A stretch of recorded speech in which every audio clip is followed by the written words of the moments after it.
and certainly for someone in their 60s, 70s, and 80s.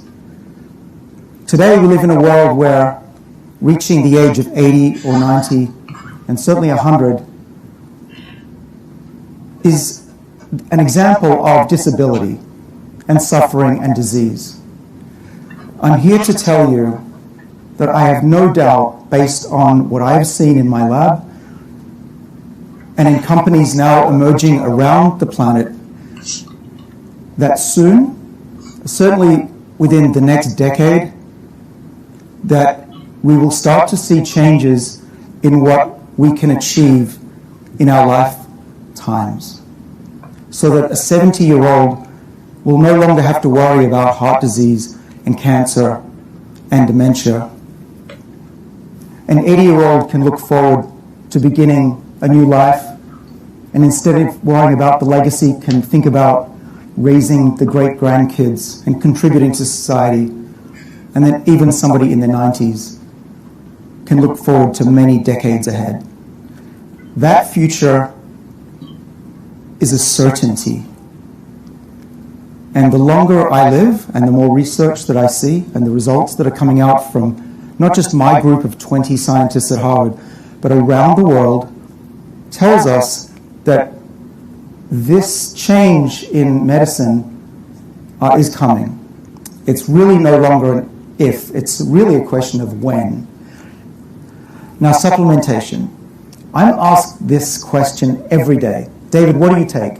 What should I take? Just give me a pill, that's all I want. I don't want to fast, I don't want to run, I want to just take a pill. So I'm not saying that these pills will replace exercise and fasting, but I can tell you that I believe they work in addition to these health benefits or these lifestyles. NAD boosters, I talked about NMN. There are other ones such as NR. There's one that's being studied here in the UAE called NAR.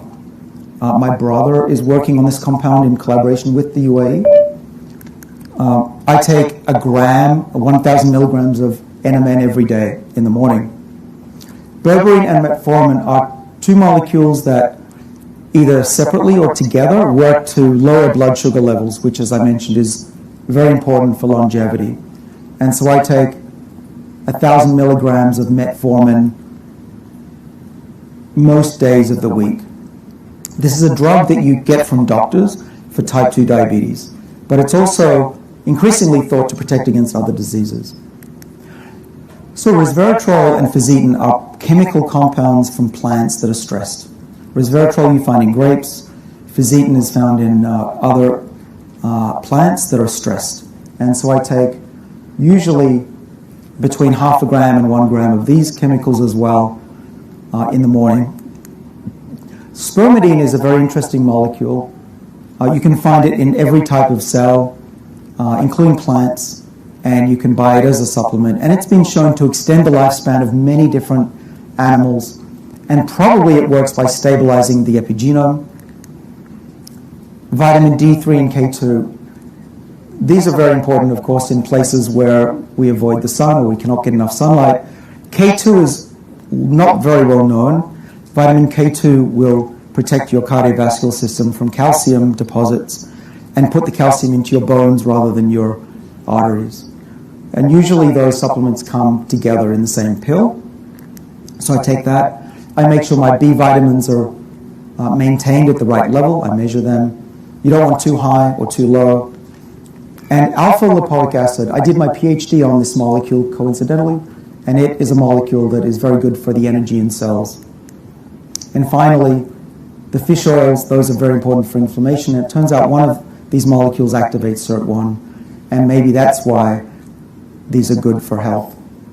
So this is the basics of what I do, and my father does every day.